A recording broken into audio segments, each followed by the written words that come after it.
Nuestra práctica número 5 consiste en el método Iomini. El método Iomini es un método estandarizado para medir la templabilidad. Se comienza por templar una probeta que es estandarizada y empezamos calentando hasta la temperatura de austenitización.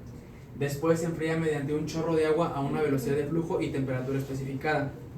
Enseguida se enfría la cara inferior de nuestra probeta, que actúa como superficie de temple. A partir de aquí se va a enfriar la probeta de manera longitudinal. El objetivo de nuestra práctica es realizar un ensayo normalizado de templabilidad a través del extremo de una probeta Iomini con la finalidad de medir la templabilidad de un acero al carbono.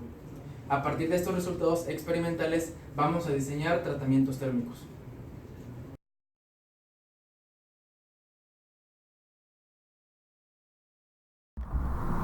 Para esta práctica, la probeta que nos fue asignada fue un acero 4140. Lo que hicimos después fue sumergir la probeta en una solución previamente preparada de sulfato de cobre durante aproximadamente 5 segundos para poder formar una capa protectora en nuestro material. Como sabemos, el cobre es un muy buen conductor de calor, entonces su función es hacer que dentro de la mufla el calor se transmita uniformemente en todo nuestro material y de manera más rápida. Solución de sulfato de cobre se secó y después la metimos al horno a una temperatura de 900 grados durante un tiempo de 35 minutos para austenitizar. La primera. Voy. Aguas, no se vi. Viene la contar 10 minutos, por favor. Son las 11:46. O sea, los demás se quedan ahí dentro, ¿no? Sí, vean que está empezando a cambiar nuestra pieza. Estamos empezando a enfriar de abajo hacia arriba.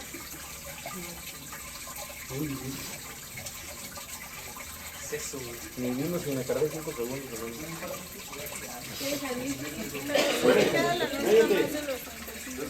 ¿Quién está contando los 10 minutos? Va, ya está. ¿Estás contando los 10? Pero déjala ver, se entra un poquito.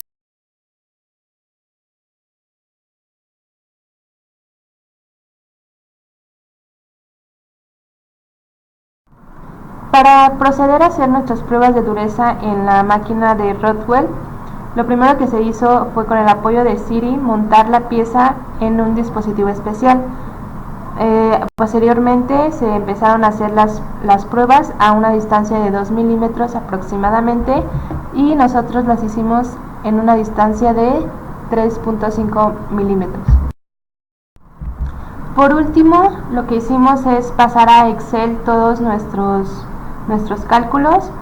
Vemos en la tabla que se muestra la distancia en milímetros y la dureza que se obtuvo en ese punto. Y posteriormente hicimos la gráfica, que es una curva de Iomini, distancia contra la dureza Rockwell CEP. En la siguiente diapositiva podemos ver la comparación que hicimos en una gráfica encontrada en internet contra la nuestra. Podemos ver en la gráfica del lado izquierdo que la dureza, la curva de Iomini del acero 4140, que fue el que nos tocó, está una curva muy pronunciada. Podemos ver que en una distancia de aproximadamente 2 milímetros se observa la mayor dureza, que es donde realmente se espera que tenga mayor dureza, puesto que tiene un mayor porcentaje de martensita, que es la fase más dura en un acero. Esto se debe a que ahí estuvo en contacto con el agua la pieza, y pues como se enfrió mucho más rápido, se le formó una mayor dureza.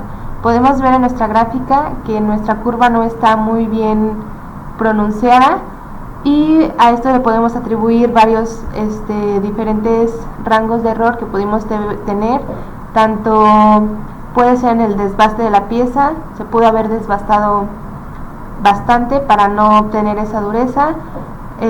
También pudo variar el cooling rate y la composición de nuestro acero. Bueno, para el cálculo del diámetro crítico ideal, lo primero que tuvimos que hacer es sacar el diámetro real. Haciendo uso de este diagrama, vemos el contenido de carbono con el tamaño de grano de nuestro acero, y podemos sacar que en este caso nos da de 0.20 pulgadas. Ahora, para sacar el diámetro ideal, tuvimos que multiplicar estas 20 pulgadas por cada factor que vemos en nuestra tabla de arriba, que cada factor depende de la composición de nuestro acero, y el resultado final que nos da de diámetro ideal es de 1.74 pulgadas. De nuestra práctica fue necesario conocer algunos conceptos, por ejemplo la norma que rige todas las durezas de los metales, que es la ASTM A255, además del concepto de templabilidad, que es una propiedad de los metales que determina la fuerza de profundidad una vez que se aplica el método de temple. La severidad de temple es un concepto aplicado al tiempo que tarda en templarse una pieza. El diámetro crítico ideal, que es el diámetro de una barra que es sometida al temple, y a través de este se produce el 50% de martensita en el centro de la barra. Además encontramos también el temple perfecto, que es la primera fase después del temple, una vez que sometemos nuestra barra a una temperatura por arriba de la crítica para poder tener 100% de austenita. Encontramos que la templabilidad depende de tres cosas: la composición química del acero, el tamaño de grano austenítico y la estructura del acero antes del temple. También encontramos que hay dos métodos para determinar la templabilidad. Uno de ellos es el diámetro crítico ideal y otro es el método Jominy, que fue el que hicimos en el laboratorio. Y respecto a lo del tamaño de grano austenítico, encontramos que entre mayor sea el tamaño de grano, mayor es la templabilidad. Encontramos que la templabilidad